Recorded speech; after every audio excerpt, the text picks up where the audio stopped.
விருச்சிக ராசி அன்பு சொந்தங்களுக்கு வணக்கங்க. காலபுருஷனுடைய 8வது ராசி. எப்பவுமே விருச்சிக ராசியை பொறுத்த வரைக்கும் அன்பாலையும் பாசத்தாலையும் எந்த ஒரு விஷயத்தையும் ஜெயிக்கணும்னு நினைக்கக்கூடியவங்க. விருச்சிக ராசிக்கு அறிவு பயங்கரமாக இருக்கும். நிறைய விஷயத்தை திங்க் பண்ணுவாங்க. கஷ்டமான வேலையை கூட ஈஸியாக பார்ப்பாங்க. முக்காவாசி விருச்சிக ராசியில் இருக்கவங்க எல்லாரும் ஆராய்ச்சியாளர்களாக இருப்பாங்க. வெளியில் பார்க்கறக்கு ஹார்டாக இருந்தாலும் பழகிட்டா அன்பால் எல்லாத்தையும் ஜெயிச்சிருவாங்க. கோவமே வராது. எல்லா விஷயத்துலேயும் ரொம்ப ஸ்ட்ராங்காக இருப்பாங்க. எந்த ஒருத்தவங்க கிட்டேயும் வாக்கு கொடுத்தா அதை மீறக்கூடாது அப்படின்னு குறிக்கோளோடு இருக்கக்கூடிய ஒரே ராசி விருச்சிக ராசி தாங்க. எதுலையும் தன்னம்பிக்கை, தைரியம் இது எல்லாத்துக்கும் சொந்தக்காரங்க. அப்படிப்பட்ட விருச்சிக ராசிக்கு இந்த வருஷம் எப்படி அமைய போகுது அப்படிங்கிறத பார்க்கலாம். இந்த வருஷமே விருச்சிக ராசிக்கு ஒரு விசேஷமான வருஷம்னு தான் சொல்லணும். ஏன்னா இந்த வருஷத்தில் எதிர்பார்க்காத மாற்றங்கள் நிறைய நடக்க போகுதுங்க. ஏன்னா எல்லா வருஷமும் ஒரே ஒரு கிரகம் தான் பயிற்சி ஆகும். இந்த வருஷம் எல்லா கிரகமும் பயிற்சி ஆகுது. ஆல்ரெடி சனி பகவான் பயிற்சி ஆயிட்டாரு, குரு பகவான் பயிற்சி ஆகிறாரு, ராகு கேது பயிற்சி ஆகுது. இந்த 3 கிரக பயிற்சியும் இந்த வருஷத்துல ஒரு பயங்கரமான யோகத்தை விருச்சிக ராசிக்கு கொடுக்க போகுதுன்னு உங்களுக்கு தெரியுமா? அப்ப எல்லாருமே இது பொது பலனா இருந்தாலும் உங்க ஜாதகத்தை எடுத்து உங்க தசா புத்தியை பார்த்துக்கணும். ஏதாவது தசா புத்தி உங்க ஜாதகத்துல மாறுதான்னு. ஏன்னா இந்த வருஷத்தோட ராஜாவா சூரியன் வர்றாரு. அப்போ நிறைய நேர்மையான மாற்றங்கள் எல்லாமே உங்களுக்கு நடக்கக்கூடிய அமைப்பு இருக்குதுங்க. இந்த வருஷத்தோட வித்தியாசமான பலன் எப்படி அப்படின்னா, லக்னம் பாருங்க, பொதுவாக பிறக்கிறதே கும்பம் லக்னத்தில் தான் பிறக்குது. ராசி சுவாதி நட்சத்திரம் இந்த வருஷம் பிறக்குது. எல்லாமே ராகு பகவானினுடைய ஆதிக்கம் அதிகமாக இருக்குங்க. பிரம்மாண்டங்கள் அதிகமாக நடக்கக்கூடிய வருஷம் இந்த வருஷம். இந்த பதிவை நீங்கள் முழுமையாக பாருங்கள். என்னென்ன ராசிக்கு என்னென்ன நட்சத்திரத்துக்கு என்னென்ன பலன்னு பார்க்கலாம். அன்பார்ந்த விருச்சிக ராசி அன்பர்களே, உங்களுக்கு 4ல் ராகு பகவான் இருக்காரு. அர்த்தாஷ்டம சனி முடிஞ்சிருச்சுங்க. அடுத்தது 5ஆம் பாவத்துக்கு சனி போயிட்டாரு. 8ஆம் பாகத்தில் குரு பகவான் இருக்காரு. 10ல் கேது பகவான். கேந்திர யோகம் உங்களுக்கு இருக்குங்க. 10ல் பாவி இருந்தால் நல்லதுன்னு பழமொழியே இருக்குது. அது உங்களுக்கு மட்டும்தான் பொருந்தும். 5ல் சனி பகவான். கிரக அமைப்பு ரொம்பவே பர்ஃபெக்டாக இருக்குது. நல்லது மட்டுமே நடக்கும். கிரக அமைப்பு உங்களுக்கு அமோகமாக இருக்குங்க.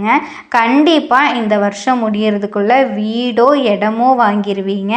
ஏன்னா 4ல் கேது இருக்காரு. அவர் கண்டிப்பாக ஏதாச்சும் வாங்க வச்சிருவாரு.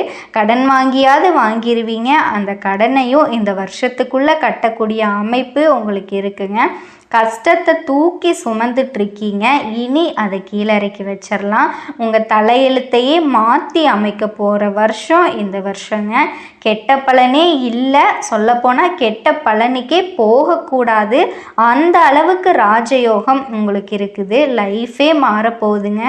ஏன்னா முன்னாடியெல்லாம் வருமானத்துக்கு ரொம்பவே கஷ்டப்பட்டு, சாப்பாட்டுக்கு கஷ்டப்பட்டு, என்னடா வாழ்க்கை இது, இவ்வளோ கஷ்டம் அப்படின்னு ரொம்பவே மனவேதனை உடஞ்சு போய் உக்காந்துருந்தீங்க. இந்த 5 வருஷமா விருச்சிக ராசி பட்ட கஷ்டத்தை யாருமே படலை. எந்த விஷயம் எடுத்தாலும் தோல்விதான். செஞ்சிட்டு இருந்த வேலை போயிருக்கும். கல்வியில் படிப்பு மந்தமாயிருக்கும். வருமானமே இல்லை. இடத்தால் பிரச்சனை, கணவன் மனைவியால் பிரச்சனை, பழக்க வழக்கத்தால் பிரச்சனை, நண்பர்களால் பிரச்சனை, சுற்றி இருக்கிறவங்க கிட்ட கெட்ட பேர், இது பத்தாதுன்னு உடல் நலனில் வேற பிரச்சனை. இது எல்லா விஷயத்தையும் கண்டிப்பாக மாறப்போகுதுங்க. மருத்துவ செலவு ரொம்ப அதிகமாக பண்ணியிருப்பீங்க. அதனாலேயே உங்களுக்கு கடன் நிறையவே அதிகமாக இருக்கும். அதனால் உங்களுக்கு சாப்பாட்டுக்கே கஷ்டப்பட்டு என்னடா வாழ்க்கை இது, உடம்புல உயிர் மட்டும்தான் இருக்குது, வேறு எதுவுமே இல்லை அப்படின்னு வாழணுங்கிற ஆசையே போய் வெறுத்து போய் இருந்திருப்பீங்க. விருச்சிக ராசி அன்பர்களே, உங்களுக்கான வருஷம்தான் இது. இனி வரக்கூடிய நாட்கள் எல்லாமே உங்களுக்கு ரொம்ப சூப்பராக இருக்க போகுது. ஏன்னா கிரக அமைப்பு உங்களுக்கு அவ்வளோ நல்லா இருக்குது. உங்கள் ராசியிலேயே ராகு கேது இருக்காங்க. அதனால் எந்த ஒரு விஷயத்துக்காகவும் நீங்கள் கவலைப்படணும் அப்படிங்கிற அவசியமே கிடையாது. நீதி, நேர்மை, கண்ணியம், கட்டுப்பாடு, நல்ல ஒரு ஒழுக்கமான குணம் எல்லாமே உங்ககிட்ட அதிகமாக இருக்கும். எந்த ஒரு விஷயத்துலேயும் தன்மானத்தோடு இருப்பீங்க. எவ்வளோதான் கஷ்டம் வந்தாலும் அடுத்தவங்க கிட்ட போய் நிற்கக்கூடாது அப்படின்னு உங்கள் கௌரவத்தை எந்த ஒரு இடத்துலையும் விட்டு கொடுத்துருக்க மாட்டீங்க. ஒரு தைரியமான குணம், தன்மானம், நீதி, நேர்மை, ஒழுக்கம் இது எல்லாத்துக்கும் சொந்தக்காரங்க நீங்கள் தான். என்ன எல்லா விஷயத்துலேயும் கொஞ்சம் உணர்ச்சி வசப்பட்டுட்டு இருப்பீங்க, வேறு எதுவுமே கிடையாது. எதுலேயுமே நம்ம தான் ஃபஸ்ட்டில் போகணும் அப்படிங்கிற எண்ணங்கள் உங்ககிட்ட அதிகமாக இருக்கும். ஆனால் எந்த ஒரு விஷயத்திற்காகவும் யார்கிட்டையும் பொய் சொல்ல மாட்டீங்க, ஏமாற்ற மாட்டீங்க. எதுலேயும் நேர்வழியில் மட்டும்தான் போவீங்க. பழகுனா உயிரையே கொடுக்கக்கூடிய ஒரே ராசினா அது விருச்சிக ராசி தாங்க. எதுலையுமே தன்னம்பிக்கையோடு இருப்பீங்க. எது வந்தாலும் பார்த்துக்கலாம் அப்படின்னு ஒரு தைரியத்தை உங்களுக்குள்ள நீங்களே வளர்த்துக்குவீங்க. ஏன்னா இந்த வருஷத்தில் 3 கிரக பயிற்சி வருதுங்க. ஃபஸ்ட்டு சனி பயிற்சி ஆல்ரெடி ஆயிடுச்சு. அடுத்தது குரு பயிற்சி வரப்போகுது. ராகு கேது பயிற்சி வருது. இந்த 3 கிரகத்தை மையமாக வச்சு தான் இந்த பலனை எடுக்க போகிறோம்.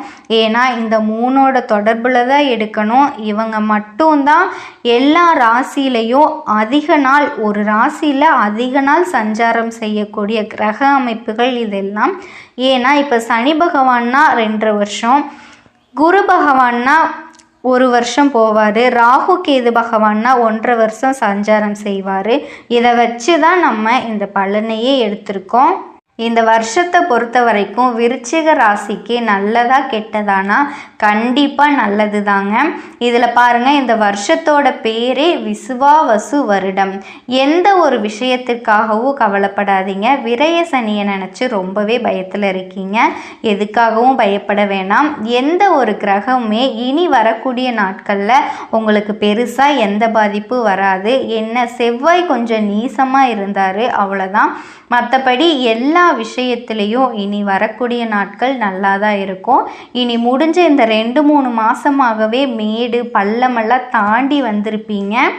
ஒரு விஷயத்தை நல்லா புரிஞ்சுக்கோங்க, யாருமே கஷ்டம் இல்லாத மனிதனே இல்லை, கர்ம வினை இல்லாத மனிதனே இல்லை. கண்டிப்பாக இறைவன் ஒருத்தர் இருக்கார், அவர் கொடுப்பார். இருந்தாலும் இந்த 3 மாதம் எல்லா விஷயத்துலேயும் கஷ்டப்பட்டு மனக்குழப்பத்திலேயே இருந்திருப்பீங்க. தன்னம்பிக்கையை இழந்து உக்காந்துருப்பீங்க. எந்த ஒரு விஷயமா இருந்தாலும் அதை நான் என்ன விஷயத்தை செய்ய தொடங்கினாலுமே அது எனக்கு தோல்வியில் தான் முடியுது அப்படின்னு உடஞ்சி போய் உக்காந்துருக்கீங்க. என்னடா லைஃப் இது, கஷ்டப்பட்டுட்டே இருக்குமே, என்னோட கஷ்டமே தீராதா அப்படின்னு நினச்சிட்டு இருந்திருக்கீங்க. நல்ல நேரமே பிறக்காதா அப்படின்னு நீங்கள் தன்னம்பிக்கையை இழக்கவே கூடாது. விருச்சிகம்னாலே தைரியமான குணம், தன்னம்பிக்கையான குணம்னு தான் சொல்லணும். தைரியம் வரணும். இந்த வருஷம் எல்லாமே நல்லா இருக்க போகுது. சூரியன் ராஜாவாக வரப்போகிறாரு. சித்திரை 1 உங்கள் ராசியில் குரு உச்சமாயிருவார். அப்புறம் ஏன் நீங்கள் பயப்படுறீங்க?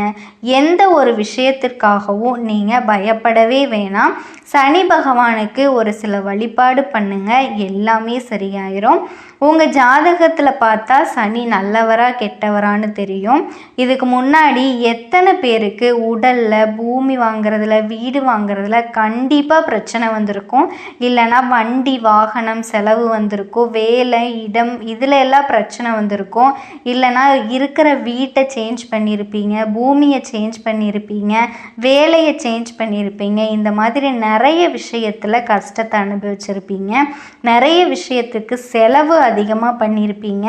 படிப்புக்காக செலவு, வேலைக்காக செலவு, குடும்பத்துக்காக செலவு, அது பத்தாதுன்னு உங்கள் உடம்புல நீர், இதயம் சம்மந்தப்பட்ட தொந்தரவுகள் உங்களுக்கு அதிகமாக இருந்திருக்கும்.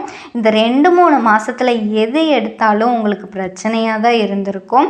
ஃபஸ்ட்டு நீங்கள் அதிலிருந்து வெளியில் வாங்க. இந்த இயரில் நீங்கள் நினச்ச அத்தனை விஷயமுமே நடக்க போகுது. எதுக்காகவும் இனி கவலைப்படணுங்கிற அவசியமே கிடையாதுங்க. எல்லாத்துலேயும் சாதிக்கக்கூடிய நேரம், நல்ல பேர் கிடைக்கும், கண்டிப்பாக நடக்கும். பெரிய லெவலில் சாதிக்கக்கூடிய ராசி விருச்சிகம் ராசி. திருமணம், குடும்ப வாழ்க்கை எல்லாமே நல்லா இருக்கும்.